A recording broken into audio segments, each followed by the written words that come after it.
Hallelujah, ದೇವರಿಗೆ ಸ್ತೋತ್ರ. Good morning. ಎಚ್ಚರಗೊಂಡಿದ್ದೀರಾ? ಬನ್ನಿರಿ ಹಾಗಾದ್ರೆ ಯೇಸುವಿನ ವಾಕ್ಯವನ್ನು ಮತ್ತೊಂದು ಸಾರಿ ಧ್ಯಾನಿಸೋಣ. ಚೆನ್ನಾಗಿದ್ದೀರಾ ಪ್ರಿಯರೇ? ಸಂತೋಷಕರವಾಗಿ, ಪ್ರಶಾಂತಕರವಾಗಿ ನಿದ್ರೆ ಮಾಡಿ ಎಚ್ಚರಗೊಂಡು ಮುಂದಕ್ಕೆ ಸಾಗುತ್ತಾ ಇದ್ದೀರೋ, ಇಲ್ಲವೇ ಇನ್ನೂ ಅದೇ ನಿರುತ್ಸಾಹದಲ್ಲಿಯೂ ಮತ್ತು ನಿರಾಶೆಯಲ್ಲಿಯೂ ಕುಗ್ಗಿ ಹೋಗಿದ್ದೀರಾ?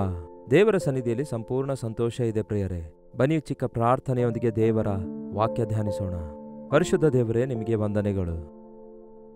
ಈ ಜೀವಿತದಲ್ಲಿ ದೇವರೇ, ನಾವು ಎದುರಿಸುವಂತಹ ಪ್ರತಿಯೊಂದು ಸಮಸ್ಯೆಗೂ ನಿಮ್ಮಲ್ಲಿ ಪರಿಹಾರ ಇರೋದರಿಂದ ನಿಮ್ಮನ್ನೇ ನಾವು ನಂಬಿದ್ದೇವೆ. ನಿಮ್ಮ ಚಿತ್ತದಂತೆ ನಡೆಯುವುದಾದರೆ ನಾವು ಸುರಕ್ಷಿತರಾಗಿರುತ್ತೇವೆ ಎಂಬುದಾಗಿ ನಂಬುತ್ತೇವೆ. ನಿಮ್ಮ ಚಿತ್ತವನ್ನು ತಿಳಿಯಪಡಿಸಿರೆಂದು ಕ್ರಿಸ್ತನ ನಾಮದಲ್ಲಿ ಬೇಡುತ್ತೇನೆ ತಂದೆಯೇ, ಆಮೇನ್. ದೇವರಿಗೆ ಸ್ತೋತ್ರ. ಬನ್ನಿ ಹಾಗಾದರೆ ಈ ದಿನ ದೇವರ ವಾಕ್ಯ ಧ್ಯಾನ ಮಾಡೋಣ. ಅಪೊಸ್ತಲರ ಕೃತ್ಯ 22ನೇ ಅಧ್ಯಾಯ 10ನೇ ವಚನ ಹೇಳುತ್ತದೆ, ಆಗ ನಾನು, ಕರ್ತನೇ, ನಾನೇನು ಮಾಡಬೇಕು ಎಂದು ಕೇಳಿದೆನು.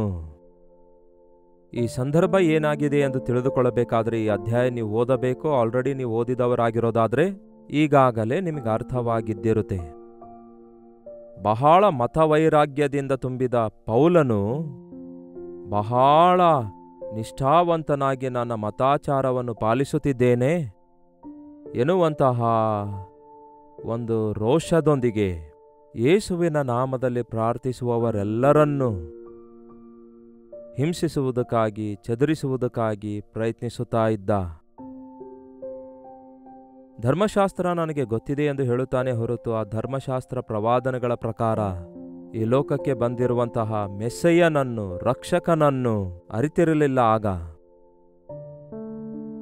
ಅದರ ನಿಮಿತ್ತ ಕ್ರೈಸ್ತರೆಲ್ಲರನ್ನು ಹಿಂಸೆಗೊಳಿಸಿ ಅವರನ್ನು ಕೊಂದು ಹಾಕುವುದಕ್ಕಾಗಿಯೂ ಕೂಡ ಅದರ ವಿಷಯದಲ್ಲಿ ಪರ್ಮಿಷನ್ ಪಡೆಯುವುದಕ್ಕಾಗಿ ದಮಸ್ಕದ ರೋಡಿನಲ್ಲಿ ಹೋಗುತ್ತಾ ಇದ್ದ. ಅಕಸ್ಮಾತಾಗಿ ನಡು ಮಧ್ಯಾಹ್ನ ವೇಳೆಯಲ್ಲಿ, ಹಗಲು ಹೊತ್ತಿಗೆ 12 ಗಂಟೆ ಸಮಯಕ್ಕೆ, ಅವಾಗ ದೊಡ್ಡ ಬೆಳಕಿರುತ್ತದಲ್ಲವೇ, ಕಣ್ಣು ಕುಕ್ಕುವಂತೆ ಇರುವಂತಹ ಆ ಒಂದು ಬೆಳಕಿನಲ್ಲಿ ಯೇಸು ಪೌಲನಿಗೆ ದರ್ಶನ ಕೊಡ್ತಾರೆ. ಆ ಪ್ರಕಾಶದ ವಿಪರೀತತೆಯ ನಿಮಿತ್ತ ಕುದುರೆ ಮೇಲಿದ್ದವರೆಲ್ಲ ಕೆಳಗೆ ಬಿದ್ದು ಒಂಥರ ಅಯೋಮಯ ಪರಿಸ್ಥಿತಿಗೊಳಗಾಗ್ತಾರೆ. ಆಗ ಪೌಲನು, ಕರ್ತನೇ, ನೀನು ಯಾರಾಗಿದ್ದೀ ಎಂದು ಕೇಳಿದಾಗ, ನನ್ನನ್ನು ಹಿಂಸೆಗೊಳಿಸುವಂತಹ ಯೇಸುವೇ ನಾನು ಎಂದು ಯೇಸು ಅವನಿಗೆ ಹೇಳಿದಾಗ, ಆಗ ಅವನ ಕಣ್ಣುಗಳು ತೆರೆಯಲ್ಪಡುತ್ತವೆ. ಅಲ್ಲಿಯವರೆಗೂ ಯೇಸು ಕ್ರಿಸ್ತನನ್ನು ಒಬ್ಬ ಬೋಧಕನಂತೆ, ಒಬ್ಬ ಯಹೂದ್ಯನೆಂದು ಮಾತ್ರವೇ ಪರಿಗಣಿಸಿ ತನ್ನ ಜೀವಿತದ ಒಂದು ಮೂಢತ್ವದ ನಿಮಿತ್ತ ಕ್ರಿಸ್ತನನ್ನು ನಂಬಿದವರನ್ನು ಕೊಲ್ಲುತ್ತಾ ಇದ್ದಂತಹ ಆ ಸೌಲನು ಆ ಪ್ರಕಾಶದ ವಿಪರೀತತೆಯ ನಿಮಿತ್ತ ನೆಲಕ್ಕೆ ಬಿದ್ದು ಅವನ ಮನೋನೇತ್ರಗಳು ಬೆಳಗಿಸಲ್ಪಟ್ಟಾಗ, ಕರ್ತನೇ, ನಾನೇನು ಮಾಡಬೇಕು ಅನ್ನುತ್ತಾನೆ. ನನಗೆ ಈ ಮಾತು ಬಹಳ ಇಷ್ಟ ಪ್ರಿಯರೇ. ಕರ್ತನೇ, ನಾನೇನು ಮಾಡಬೇಕು? ಪ್ರತಿದಿನ ಬೆಳಗ್ಗೆ ನಿದ್ದೆಯಿಂದ ಎದ್ದ ತಕ್ಷಣವೇ, ಕರ್ತನೇ, ಈ ದಿನ ನನಗೇನು ಮಾಡನ್ನುತ್ತೀರಿ? ಕರ್ತನೇ, ನಾನು ಯಾರಿಗೆ ಏನನ್ನು ಹೇಳಬೇಕನ್ನುತ್ತೀರಿ? ಕರ್ತನೇ, ನನಗೆ ಎಲ್ಲಿಗೆ ಹೋಗನ್ನುತ್ತೀರಿ? ಕರ್ತನೇ, ನಾನು ಯಾವ ರೀತಿಯಾಗಿರಬೇಕು? ಈ ವಿಷಯಗಳಲ್ಲಿ ನಾನು ಯಾವ ತೀರ್ಮಾನ ತೆಗೆದುಕೊಳ್ಳಬೇಕು? ಈ ಕೆಲಸ ಹೇಗೆ ಮಾಡನ್ನುತ್ತೀರಿ, ಆ ಕೆಲಸ ಹೇಗೆ ಮಾಡನ್ನುತ್ತೀರಿ ಎಂದು ಕರ್ತನಿಗೆ ಕೇಳುವ ಅಭ್ಯಾಸ ಏನಾದರೂ ನಿಮಗಿದೆಯಾ? ಅಯ್ಯೋ, ಬಹಳಷ್ಟು ಜನ ಬೆಳಗ್ಗೆ ಎದ್ದ ತಕ್ಷಣವೇ ಈ ದಿನ ನಾನೇನು ಮಾಡಬೇಕು? ಬ್ಯಾಂಕಿಗೆ ಹೋಗಬೇಕು, ದುಡ್ಡನ್ನು ವಿತ್ಡ್ರಾ ಮಾಡಿಕೊಳ್ಳಬೇಕು, ಇಲ್ಲವೇ ದುಡ್ಡನ್ನು ಬ್ಯಾಂಕ್ನಲ್ಲಿ ಕೂಡಿಟ್ಕೊಳ್ಬೇಕು, ಇಲ್ಲವೇ ಈ ದಿನ ಊರಿಗೆ ಹೋಗಬೇಕು, ಇಂತಹ ಊರಿಗೆ ಹೋಗಬೇಕು, ಜಾಬ್ಗೆ ಹೋಗಬೇಕು, ಮಕ್ಕಳ ಎಕ್ಸಾಮಿನೇಷನ್ ಫೀಸ್ ಕಟ್ಟಬೇಕು. ಹೀಗೆ ನಮ್ಮ ಪ್ರಣಾಳಿಕೆಗಳನ್ನು ನಾವು ಹಾಕಿಕೊಳ್ತೇವೆ. ಅಮ್ಮ ಸಿಸ್ಟರ್ಸ್, ನೀವೇನು ಅಂದ್ಕೊಳ್ತೀರಿ? ಬೆಳಗ್ಗೆ ಎದ್ದ ಕೂಡಲೇ ಈ ದಿವಸ ಯಾವ ಕರಿ ಮಾಡಬೇಕು, ಯಾವ ಬ್ರೇಕ್ಫಾಸ್ಟ್ ಸಿದ್ಧ ಮಾಡಬೇಕು, ಈ ದಿನ ಯಾವ ಯಾವ ಕೆಲಸ ಮಾಡಬೇಕು, ಯಾವ ಮಾರ್ಕೆಟ್ಗೆ ಹೋಗಿ ಏನನ್ನು ಕೊಂಡ್ಕೊಳ್ಬೇಕು, ಇವೇ ಆಲೋಚನೆಗಳು ನಮಗಿರ್ತವೆ. ಆದರೆ ಒಂದು ಸಾರಿ ನಿಮ್ಮ ಆಲೋಚನೆಯ ಶೈಲಿಯನ್ನು ಬದಲಾಯಿಸಿಕೊಂಡು ನಿಮ್ಮ ಉದ್ದೇಶವನ್ನಲ್ಲದೆ ದೇವರಿಗೆ ಪ್ರತಿದಿನ ಪ್ರತಿಯೊಬ್ಬರಿಗೋಸ್ಕರ ದೇವರಲ್ಲಿ ಒಂದು ಪ್ರಣಾಳಿಕೆ ಇದೆ ಎಂದು ಗುರುತಿಸಿ, ಕರ್ತನೇ, ಇನ್ನೊಂದು ದಿನ ನನಗೆ ಕೊಟ್ಟಿದ್ದೀರಿ. ಈ ದಿನದಲ್ಲಿ ನನಗೇನು ಮಾಡನ್ನುತ್ತೀರಿ? ಈ ದಿನದಲ್ಲಿ ಯಾವ ಸಮಯದಲ್ಲಿ ಎಲ್ಲಿರಬೇಕು? ಈ ದಿನದಲ್ಲಿ ಯಾವ ಸಮಯದಲ್ಲಿ ಯಾವ ನಿರ್ಣಯ ಮಾಡಬೇಕು? ಯಾವ ವಿಷಯದಲ್ಲಿ ಎಂತಹ ಉತ್ತರವನ್ನು ಹೇಳಬೇಕೋ ನಿಮ್ಮ ಜ್ಞಾನ ನನಗೆ ದಯಪಾಲಿಸಿರಿ, ನಿಮ್ಮ ಸಹಾಯ ನನಗೆ ದಯಪಾಲಿಸಿರಿ. ನನ್ನ ಬಾಯಿಗೆ ಬಾಯಾಗಿರಿ, ನನ್ನ ಸಂಗಡ ಇರಿ ಎಂದು ಪ್ರಾರ್ಥಿಸುವವರಾಗಿ ನಾವಿರೋದಾದರೆ ಅದ್ಭುತಗಳನ್ನು ನೋಡ್ತೇವೆ. ಪ್ರಿಯರೇ, ಇಂದಿನಿಂದ ಅಭ್ಯಾಸ ಮಾಡಿಕೊಳ್ಳಿರಿ. ನಾನಾದರೂ ಪ್ರತಿದಿನ ಬೆಳಗ್ಗೆ ಎದ್ದ ತಕ್ಷಣ ಕರ್ತನು ಕೊಟ್ಟ ಆಲೋಚನೆಗಳನ್ನೆಲ್ಲ, ಆತನು ಮಾಡಬೇಕೆಂದು ನನ್ನಲ್ಲಿ ಭಾರ ಇಟ್ಟಿರುವಂತಹ ಕೆಲಸಗಳನ್ನೆಲ್ಲ ಒಂದು ಪೇಪರ್ ಮೇಲೆ ಬರೆದಿಟ್ಕೊಳ್ತೇನೆ. ಅವುಗಳನ್ನು ಬೇಗನೆ ಬರೆದಿಟ್ಕೊಂಡು ಆನಂತರ ಚೆನ್ನಾಗಿ ಅವುಗಳನ್ನು ಅರೇಂಜ್ ಮಾಡಿಕೊಂಡು ಯಾವುದು ಮೊದಲು ಮಾಡಬೇಕು, ಯಾವುದು ನಂತರ ಮಾಡಬೇಕು, ಯಾವುದು ಪ್ರಾಮುಖ್ಯವಾಗಿದೆ, ಯಾವುದು ಯಾವಾಗ ಮಾಡಬೇಕೆಂದು ನಿರ್ಣಯಿಸಿಕೊಂಡು ಒಂದು ದಿನದಲ್ಲಿ ಇಷ್ಟೊಂದು ಕಾರ್ಯಗಳನ್ನು ಮುಗಿಸಬೇಕು, ಇಷ್ಟೊಂದು ಕೆಲಸಗಳನ್ನು ಮಾಡಬೇಕು, ಇಷ್ಟೊಂದು ಸಂದೇಶಗಳನ್ನು ಸಿದ್ಧಪಡಿಸಬೇಕು, ಇಷ್ಟೊಂದು ಸ್ಥಳಕ್ಕೆ ಪ್ರಯಾಣ ಮಾಡಬೇಕು. ಹೀಗೆ ಪ್ರತಿಯೊಂದು ವಿಷಯ ಇಂತಿಂಥವರಿಗೆ ಫೋನ್ ಮಾಡಿ ಅವರನ್ನು ಪ್ರೋತ್ಸಾಹಪಡಿಸಬೇಕು, ಅವರ ವಿಷಯವನ್ನು ತಿಳಿದುಕೊಂಡು ಅವರನ್ನು ಆಧರಿಸಬೇಕು. ಹೀಗೆ ಎಷ್ಟೊಂದು ಆಲೋಚಿಸ್ತೇನೆ. ಕೇಳಿ ಪ್ರಿಯರೇ, ಶ್ರೇಷ್ಠನಾದ ಒಬ್ಬ ವ್ಯಕ್ತಿ ಮಾಡುವಂತಹ ಕೆಲಸಗಳಲ್ಲಿ ಕೆಲವೊಂದು ಕೆಲಸ ಎಷ್ಟು ಪ್ರಾಮುಖ್ಯವಾಗಿವೆ ಎಂದು ಅವನು ಗುರುತಿಸುವವನಾಗಿರುತ್ತಾನೆ. ಆಗ ಅಂಥವರು ಇತರ ವ್ಯಕ್ತಿಗಳ ಜೀವಿತಕ್ಕೆ ಆಶೀರ್ವಾದಕರವಾಗಿ ಮಾರ್ಪಡ್ತಾರೆ, ಅಲಕ್ಷ್ಯ ಮಾಡಿದ್ರೆ ಶಾಪಕರವಾದ ವ್ಯಕ್ತಿಯಾಗಿ ಮಾರ್ಪಡ್ತಾರೆ. ಒಬ್ಬ ಡಾಕ್ಟರ್ ಅವರಿಗೆ ಒಬ್ಬ ಫ್ರೆಂಡ್ ಸಿನಿಮಾಗೆ ಬಾ ಎಂದು ಫೋನ್ ಮಾಡಿದ್ರೆ, ಮತ್ತೊಂದು ಕಡೆ ಇನ್ನೊಂದು ಫೋನ್ ಕಾಲ್ ಹಾಸ್ಪಿಟಲ್ನಿಂದ ಎಮರ್ಜೆನ್ಸಿ ಇದೆ ಬನ್ನಿ ಎಂದು ಕರೆ ಬಂದರೆ, ಒಂದು ಪೇಷಂಟ್ ಅಪಾಯದಲ್ಲಿದೆ ಎಂದು ಫೋನ್ ಮಾಡಿದ್ರೆ ಆ ಡಾಕ್ಟರ್ ಎಲ್ಲಿಗೆ ಹೋಗ್ತಾನೆ ಹೇಳಿ? ಸತ್ರೆ ಸಾಯ್ಲಿ, ಆ ಪೇಷಂಟ್ ಏನಾದರೂ ನಮಗೆ ಬಂಧುವಾಗಿದ್ದಾನೋ, ಆ ಜೂನಿಯರ್ ಡಾಕ್ಟರ್ಗೆ ನೋಡ್ಕೊಂತ ಹೇಳಿ ಸಿನಿಮಾಗೆ ಹೋಗ್ತಾನೋ? ಸಿನಿಮಾ ಯಾವಾಗ ಬೇಕಾದರೂ ನೋಡ್ಬೋದು, ಆದರೆ ಒಂದು ಪ್ರಾಣವನ್ನು ಕಾಪಾಡಬೇಕೆಂದು ಯೋಚಿಸಿ ಮೊದಲು ಹಾಸ್ಪಿಟಲ್ಗೆ ಹೋಗಿ ಚಿಕಿತ್ಸೆ ಕೊಡಿಸುವಂತಹ ಡಾಕ್ಟರ್ಸ್ಗಳು ಕೂಡ ಇರ್ತಾರೆ. ಹಾಗೆಯೇ ನಮ್ಮ ಜೀವಿತದಲ್ಲಿ ನಾವು ಮಾಡುವಂತಹ ಕೆಲವೊಂದು ಕೆಲಸಗಳು ಇನ್ನೊಂದು ಸಾರಿ ಮಾಡಲು ನಿಮಗೆ ಅವಕಾಶ ಸಿಗೋದಿಲ್ಲ. ನಿಮಗೊಂದು ಸಮಯ ಕೊಡುವಾಗ ಆ ಸಮಯವನ್ನು ನೀವು ಸದುಪಯೋಗ ಮಾಡಿಕೊಳ್ಳದೇ ಇರೋದಾದರೆ ಆ ಸಮಯ ಮತ್ತೆ ದೊರಕುವುದಿಲ್ಲ. ಬಹಳಷ್ಟು ಜನರ ಜೀವಿತದಲ್ಲಿ ಸ್ವಲ್ಪವೂ ಕೂಡ ಪ್ರಣಾಳಿಕೆ ಮನಸ್ಸಲ್ಲಿರದೆ ಇಷ್ಟ ಬಂದ ರೀತಿಯಲ್ಲಿ ಕೆಲಸ ಮಾಡಿ, ಯಾರೇನು ಹೇಳ್ತಾರೋ ಅದನ್ನು ಮಾಡುವುದಕ್ಕಾಗಿ, ಯಾವುದು ಅನುಕೂಲವಾಗಿದೆಯೋ ಅದನ್ನು ಮಾಡುವುದಕ್ಕಾಗಿ, ಯಾವುದು ಈಸಿಯಾಗಿರುತ್ತೋ ಅದನ್ನು ಮಾಡಲು ಪ್ರಯತ್ನಿಸ್ತಾರೆ. ಅದಕ್ಕಾಗಿಯೇ ಇಕ್ಕಟ್ಟಿನಲ್ಲಿ, ಚಿಕ್ಕಿನಲ್ಲಿ, ಉರುಳಿನಲ್ಲಿ ಬಿದ್ದು ಹೋಗ್ತಾರೆ. ಅದಕ್ಕಾಗಿಯೇ ಉದಯ ಕಾಲದಲ್ಲಿಯೇ, ಒಂದು ವೇಳೆ ನೀವು ಇತರ ದೇಶದಲ್ಲಿರೋದಾದರೆ ನಿಮಗೆ ಸಾಯಂಕಾಲ ಆಗಿರ್ಬೋದು, ಹೋಗಲಿ ಈಗಲಾದರೂ ದೇವರ ಸನ್ನಿಧಿಯಲ್ಲಿ ಕೂತ್ಕೊಂಡು, ದೇವರೇ, ಅಷ್ಟಕ್ಕೂ ನನ್ನ ಜೀವಿತದ ಸಂಗತಿ ಏನಾಗಿದೆ ಹೇಳ್ರಿ? ನನ್ನನ್ನು ಯಾಕೆ ರಕ್ಷಿಸಿಕೊಂಡಿದ್ದೀರಿ? ನಾನು ರಕ್ಷಿಸಲ್ಪಟ್ಟು ಇಷ್ಟೊಂದು ಕಾಲ ಆಗಿದೆ, ನಾನು ಏನು ಸಾಧಿಸಬೇಕೆಂದು, ನಾನು ಏನು ಮಾಡಬೇಕೆಂದು ನೀವು ನನ್ನನ್ನು ಆರಿಸಿಕೊಂಡಿದ್ದೀರಿ?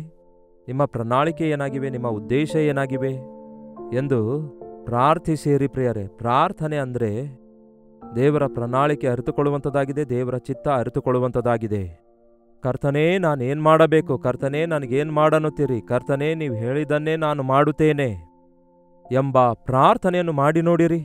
ಎಷ್ಟೋ ಚೆನ್ನಾಗಿ ನಿಮ್ಮ ಮೇಲೆ ದೃಷ್ಟಿಯಿಟ್ಟು ನಿಮಗೆ ಆಲೋಚನೆ ಹೇಳುವ ಕರ್ತನು ನಿಮ್ಮನ್ನು ನಡೆಸುತ್ತಾರೆ. ನಿಮ್ಮ ಬದುಕಿನ ದಿನಮಾನಗಳಲ್ಲೆಲ್ಲ ಎಷ್ಟೋ ದೊಡ್ಡ ಕಾರ್ಯಗಳನ್ನು ನೀವು ಸಾಧಿಸುವುದನ್ನು ಕಾಣ್ತೀರಿ. ಒಂದೇ ದಿನದಲ್ಲಿ ಎಷ್ಟೊಂದು ಹೆಚ್ಚಾದ ರೀತಿಯಲ್ಲಿ ದೇವರಿಗೆ ಮಹಿಮೆ ಪಡಿಸುವ ಕಾರ್ಯಗಳನ್ನು ಹಾಗೂ ಶಾಶ್ವತವಾದ ಆಶೀರ್ವಾದಗಳನ್ನು ತಂದುಕೊಡುವ ಕಾರ್ಯಗಳನ್ನು ನೀವು ಮಾಡುವವರಾಗಿರುತ್ತೀರಿ ಎಂದು ನಿಮಗೆ ಗೊತ್ತಾಗುತ್ತೆ. ಲೌಕಿಕ ಕಾರ್ಯಗಳಿಗಿಂತಲೂ ದೇವರ ಕಾರ್ಯಗಳಿಗೆ ಪ್ರಾಧಾನ್ಯತೆ ಕೊಡುವುದನ್ನು ಕಲಿತುಕೊಳ್ಳಿರಿ. ಮನುಷ್ಯರನ್ನು ಸಂತೋಷಪಡಿಸುವುದಕ್ಕಿಂತ ಹೆಚ್ಚಾಗಿ ದೇವರಿಗೆ ಸಂತೋಷಪಡಿಸಬೇಕು, ಆತನಿಗೆ ದುಃಖಪಡಿಸಬಾರದು ಎನ್ನುವುದನ್ನು ಮೊದಲು ಯೋಚಿಸಿ. ನೀವು ಯಾವುದೇ ಕೆಲಸ ಮಾಡಿದರೂ ಕೂಡ ಕೆಲಸದಿಂದ ದೇವರು ಸಂತೋಷಪಡಬೇಕು. ಆ ಕೆಲಸ ಇತರರಿಗೆ ಪ್ರಯೋಜನಕರವಾಗಿರಬೇಕು ಎಂಬ ಒಂದು ಗುರಿ ಇಟ್ಟುಕೊಂಡು ನೀವು ಯಾವುದೇ ಕೆಲಸ ಮಾಡಿದ್ರೂ ಸಹ, ನೀವು ಅಡಿಗೆ ಮಾಡಿದ್ರು, ಉದ್ಯೋಗ ಮಾಡಿದ್ರು, ಪ್ರಯಾಣ ಮಾಡಿದ್ರು, ಇಲ್ಲವೇ ಬೇರೆ ಯಾವುದೇ ಉದ್ದೇಶಗಳನ್ನು ನೀವು ಹೊಂದಿಕೊಂಡಿರೋದಾದರೂ ಅವು ಕರ್ತನ ಚಿತ್ತಾನುಸಾರವಾಗಿವೆಯಾ ಎನ್ನುವುದು ನೀವು ಪ್ರಶ್ನಿಸಿಕೊಳ್ಳುವುದಾದರೆ ಧನ್ಯರಾಗುತ್ತೀರಿ. ನಮ್ಮ ಜೀವಿತದಲ್ಲಿ ಬಹಳಷ್ಟು ಸಾರಿ ನಮಗಿಷ್ಟವಾದ ಕಾರ್ಯಗಳನ್ನೇ ಮಾಡುತ್ತಾ ಸಮಯವನ್ನು ಗಂಟೆಗಳವರೆಗೂ ಸಮಯ ಅವುಗಳಲ್ಲಿಯೇ ಕಳೆಯುತ್ತಾ ಕೊನೆಗೆ ಅವಶ್ಯಕವಾದವುಗಳನ್ನು ಮಾಡದೆ ಬಿಟ್ಟು ಬಿಡ್ತಿದ್ದೇವೆ. ನಮ್ಮ ಬದುಕಿನ ದಿನಮಾನಗಳಲ್ಲೆಲ್ಲ ಯಾವ ವಯಸ್ಸಲ್ಲಿ ಏನನ್ನು ಮಾಡಬೇಕು ಅದನ್ನು ಕೂಡ ಕಲಿತುಕೊಳ್ಳಬೇಕು. ವಯಸ್ಸೆಲ್ಲ ದಾಟಿ ಹೋದ ನಂತರ, ನಿಮ್ಮ ಸಮಯ ಅವಕಾಶವೆಲ್ಲ ದಾಟಿ ಹೋದ ನಂತರ ನೀವೇನೋ ಸಾಧಿಸಬೇಕಂದ್ಕೊಂಡ್ರೆ ನಿಮಗೆ ಅದು ಅಸಾಧ್ಯವಾಗ್ತದೆ.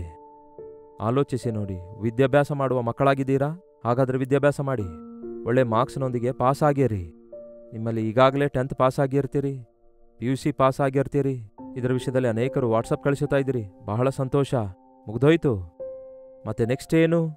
ನೆಕ್ಸ್ಟ್ ಯಾವ ಕಾಲೇಜಿಗೆ ಹೋಗಬೇಕು, ಏನನ್ನು ಓದಬೇಕು? ದೇವರೇ, ಏನು ಓದನ್ನುತ್ತೀರಿ? ಯಾವ ಕಾಲೇಜಿನಲ್ಲಿ ಜಾಯಿನ್ ಆಗನ್ನುತ್ತೀರಿ? ನನ್ನ ವಿಷಯದಲ್ಲಿ ನಿಮ್ಮ ಆಲೋಚನೆಗಳೇನಾಗಿವೆ? ಯಾವುದರಲ್ಲಿ ನಾನು ನಿಪುಣನಾಗುತ್ತೇನೆ ಎಂದು ನೀವು ದೇವರಿಗೆ ಕೇಳ್ತಾ ಇದ್ದೀರಾ?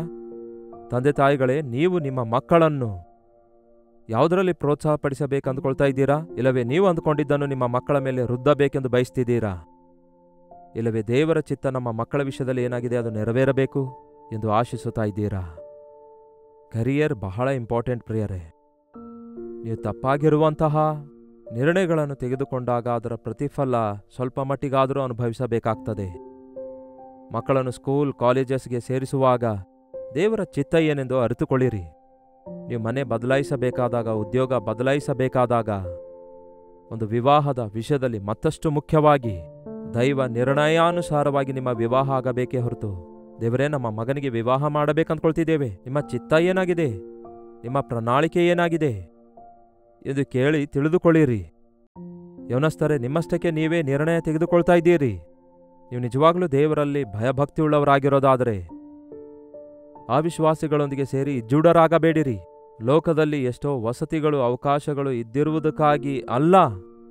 ದುಡ್ಡಿದ್ರೆ ಸಾಕಾಗಲ್ಲ ಪ್ರಿಯರೇ ದಾಂಪತ್ಯ ಜೀವಿತಕ್ಕೆ. ಒಂದು ಸುಂದರವಾದ ಮನೆ, ಒಳ್ಳೆ ಬೆಡ್ಡು.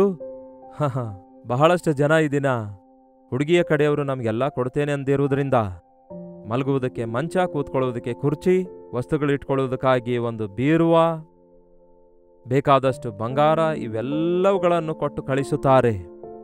ಅದನ್ನೇ ನೋಡಿಕೊಂಡು ಕಣ್ಣು ಮುಚ್ಚಿಕೊಂಡು ಮದುವೆ ಮಾಡಿಕೊಂಡ್ರೆ, ಇಷ್ಟೆಲ್ಲ ವಸ್ತು ಇದ್ದಾಗಿಯೂ ಮನಸ್ಸಿಗೆ ನೆಮ್ಮದಿ ಇಲ್ಲದಿರುವಾಗ ಕುಟುಂಬ ಕಟ್ಟಲ್ಪಡದೆ ಈ ದಿನ ಎಷ್ಟೋ ಕುಟುಂಬಗಳು ಒಡೆದು ಹೋಗ್ತಿವೆ. ಹುಡುಗನಿಗೆ ಒಳ್ಳೆಯ ಆದಾಯವಿದೆ, ಉದ್ಯೋಗ ಇದೆ ಎಂದು ನೋಡಬಾರದು.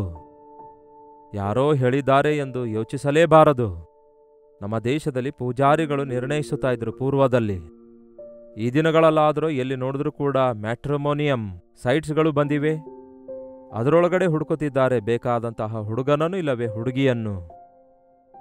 ಅವುಗಳಲ್ಲಿ ಹುಡುಕಿ ನಿಮಗಿಂಪಾದ, ನಿಮಗಿಷ್ಟಕರವಾದ, ಹೊರಗಿನ ನೋಟ ನೋಡಿ ನಿಮಗಿಷ್ಟವಾದವುಗಳನ್ನೇ ಕೋರಿಕೊಳ್ತಾ ಇದ್ದೀರಿ. ಆದರೆ ದೈವ ನಿರ್ಣಯ ಏನಾಗಿದೆ? Marriages are made in heaven. ದೇವರ ಚಿತ್ತ ಏನಾಗಿದೆ ನನ್ನ ವಿವಾಹ ವಿಷಯದಲ್ಲಿ ಎಂದು ಕೇಳಲಿಲ್ವಲ್ಲ? ದೇವರೇ, ನನಗೋಸ್ಕರ ನೇಮಿಸಿರುವ ವ್ಯಕ್ತಿಯನ್ನು ತೋರಿಸು ಎಂದು ದೇವರಿಗೆ ಕೇಳಲಿಲ್ವಲ್ಲ? ಈ ದಿನ ನೀವು ವಿಶ್ವಾಸಿಗಳಾಗಿರುವುದಾದರೆ ಮತ್ತಷ್ಟು ಮುಖ್ಯವಾಗಿ ವಿವಾಹ ವಿಷಯದಲ್ಲಿ ತಪ್ಪು ಹೆಜ್ಜೆ ಹಾಕಿ ತೊಂದರೆಗಳನ್ನು ತಂದುಕೊಳ್ಳಬೇಡಿ. ನನಗಿಷ್ಟವಾಗಿರೋದ್ರಿಂದ ನಾನು ಆ ಅನ್ಯಳಿಗೆ ಮದುವೆ ಆಗುತ್ತೇನೆ ಅಂದಿರುವ ಸಂಸೋನನ ಜೀವಿತ ಏನಾಯ್ತೆಂದು ಒಮ್ಮೆ ನೋಡಿರಿ. ದೈವ ಚಿತ್ತಾನುಸಾರವಾಗಿ ನಡೆದಿರುವ ವಿವಾಹಗಳಲ್ಲಿ ಕಷ್ಟಗಳು, ತೊಂದರೆಗಳು ಇದ್ದಾಗಿಯೂ ಕೂಡ ದೇವರ ಶಾಶ್ವತವಾದ ಆಶೀರ್ವಾದಗಳಿರುತ್ತವೆ. ಯಾವುದೇ ನಿರ್ಣಯ ಮಾಡಿದ್ರೂ ಕೂಡ ಚಿಕ್ಕ ಚಿಕ್ಕ ವಿಷಯದಲ್ಲಿಯೂ ಕೂಡ ಈ ದಿನ ನನಗೇನು ಮಾಡನ್ನುತ್ತೀರಿ ದೇವರೇ? ದೇವರೇ, ನನಗೇನು ಮಾಡನ್ನುತ್ತೀರಿ ಹೇಳ್ರಿ, ಅದನ್ನು ಮಾಡ್ತೇನೆ. ನೀವು ಹೇಳ್ರಿ, ನಾನು ಮಾಡ್ತೇನೆ. ನೀವು ಯಾವುದನ್ನು ಹೇಳ್ತೀರೋ ಅದನ್ನೇ ನಾನು ಮಾಡ್ತೇನೆ ಎಂದು ನೀವು ಸಮರ್ಪಿಸಿಕೊಂಡು ನೋಡ್ರಿ. ನಿಮ್ಮ ಜೀವಿತದಲ್ಲಿ ರಿಗ್ರೆಟ್ಸ್ ಇರೋದಿಲ್ಲ, ವಿಷಾದ ಪಡಬೇಕಾದ ಅವಶ್ಯಕತೆ ಇರಲ್ಲ. ಅಯ್ಯಯ್ಯೋ ಇದನ್ನು ಯಾಕೆ ಮಾಡಿದೆ, ಅಯ್ಯಯ್ಯೋ ಅದನ್ನು ಯಾಕೆ ಮಾಡಿದೆ, ಅಯ್ಯಯ್ಯೋ ಯಾಕೆ ಇದನ್ನು ಮಾಡಿದೆ, ಅಯ್ಯಯ್ಯೋ ನಾನೇ ನನ್ನ ಸ್ವಂತ ಕೈಯಾರೆ ಅವಕಾಶ ಕಳೆದುಕೊಂಡೆ, ಅವಕಾಶ ಹಾಳು ಮಾಡಿಕೊಂಡೆ ಎಂದು ಹೀಗೆ ದುಃಖ ಪಡ್ತಾ ಕೂತ್ಕೊಳ್ಳೋದ್ರಿಂದ ಪ್ರಯೋಜನವೇನು? ದುಡುಕಿ ನಿರ್ಣಯ ತೆಗೆದುಕೊಳ್ಳಬೇಡಿರಿ. ದೈವ ನಿರ್ಣಯ ಯಾವುದೆಂದು ನೀವು ಕಂಡುಕೊಂಡು ದೇವರ ಚಿತ್ತದಲ್ಲಿ, ದೇವರ ಸಮಯದಲ್ಲಿ ದೇವರ ಕಾರ್ಯಗಳು ಯಾವುದೆಂದು ಆತನು ಬಯಲ್ಪಡಿಸುತ್ತಾರೆ. ಹಾಗಾಗಿ ನಂಬಿಕೆಯಿಂದ ಕಾದುಕೊಂಡಿರಿ. ಎವ್ರಿ ಡೇ ಇಷ್ಟು ದಿನ ದೇವ ನಿರ್ಣಯಕ್ಕಾಗಿ ಕಾದುಕೊಂಡೆ. ಆದರೆ ಒಂದು ತಪ್ಪು ಹೆಜ್ಜೆ ಏನಾದರೂ ಹಾಕೋದಾದರೆ ಇನ್ನಷ್ಟೇ. ಯಾರೇ ಆಗಲಿ ಎಷ್ಟೇ ದೂರ ನಡೆದರೂ ಕೂಡ ಒಂದು ಸಾರಿ ಕಾಲ್ ಜಾರಿದ್ರೆ ಬಿದ್ದೋಗ್ತಾರಲ್ಲವೇ?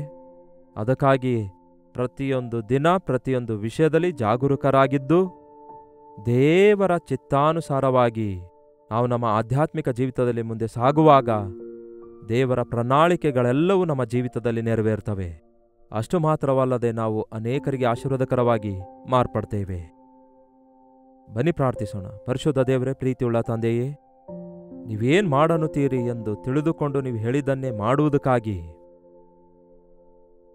ದೇವರೇ, ನಿಮ್ಮ ಚಿತ್ತವೇ ನಮ್ಮಲ್ಲಿ ನೆರವೇರಲಿ ಎನ್ನುವ ರೀತಿಯಲ್ಲಿ ನಮ್ಮನ್ನೇ ನಾವು ನಿಮಗೆ ಒಪ್ಪಿಸಿಕೊಂಡು ಉತ್ತಮವಾದ ರೀತಿಯಲ್ಲಿ ಮೇಲಾದದ್ದನ್ನು, ಶಾಶ್ವತವಾದದ್ದನ್ನು ನೀವು ನಮಗೆ ಕೊಡ್ತಾ ಇದ್ದೀರೆಂದು ನಂಬುವವರಾಗಿ, ನಮ್ಮ ಸ್ವಂತ ನಿರ್ಣಯಗಳಿಗೆ, ಉದ್ರೇಕಗಳಿಗೆ, ಮನುಷ್ಯರ ಮಾತುಗಳಿಗೆ ಒಳಗಾಗದೆ, ಪರಿಸ್ಥಿತಿಗಳನ್ನು ನೋಡಿ ನಿರ್ಣಯ ಮಾಡದಂತೆ ಕರ್ತನ ಚಿತ್ತವನ್ನು ಅರಿತುಕೊಂಡು ನಂಬಿಕೆಯಿಂದ ಮುಂದೆ ಸಾಗುವ ಹಾಗೆ ದಿನವೂ ನಿಮ್ಮ ಸನ್ನಿಧಿಯಲ್ಲಿ ಎಚ್ಚರಿಕೆಯಿಂದ ಮೊಳಕಾಲೂರಿ ಪ್ರಾರ್ಥಿಸಿ ದೇವರೇ, ಈ ದಿನವಿಡೀ ನಿಮ್ಮ ಜೊತೆ ಇರುವಿಕೆ, ನಿಮ್ಮ ಸಹಾಯ, ನಿಮ್ಮ ಆಲೋಚನೆ, ನಿಮ್ಮ ಪ್ರಣಾಳಿಕೆಗಳನ್ನು ನೆರವೇರಿಸಲು ನಮಗೆ ಸಹಾಯ ಮಾಡಿರೆಂದು ಬೇಡಿ ನಮ್ಮನ್ನು ನಾವು ಒಪ್ಪಿಸಿಕೊಳ್ಳುವಂತೆ ಸಹಾಯ ಮಾಡಿರೆಂದು ಕ್ರಿಸ್ತನ ನಾಮದಲ್ಲಿ ಬೇಡುತ್ತೇನೆ ತಂದೆಯೇ, ಆಮೇನ್.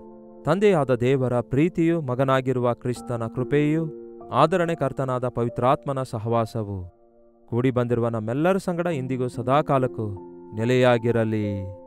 ಆಮೇನ್.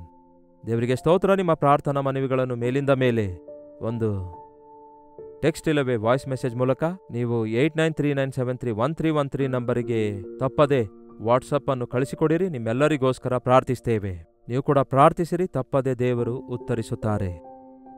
ನೀವೆಲ್ಲಿಂದ ವೀಕ್ಷಿಸುತ್ತಾ ಇದ್ದೀರಿ ಎಂದು ಲೈವ್ ಚಾಟ್ಗೆ ಬಂದು ನಿಮ್ಮ ಹೆಸರು, ಊರನ್ನು ಟೈಪ್ ಮಾಡಿರಿ. ಎಲ್ಲರನ್ನೂ ನಾವು ನೆನಪಿನಲ್ಲಿಟ್ಕೊಂಡು ನಿಮಗಾಗಿ ಪ್ರಾರ್ಥಿಸ್ತಿದ್ದೇವೆ. ನೀವಿರುವ ಸ್ಥಳಕ್ಕೆ ಬಂದು ದೇವರ ವಾಕ್ಯ ಸಾರಬೇಕೆಂದು ಕೂಡ ಬಯಸುತ್ತಿದ್ದೇವೆ.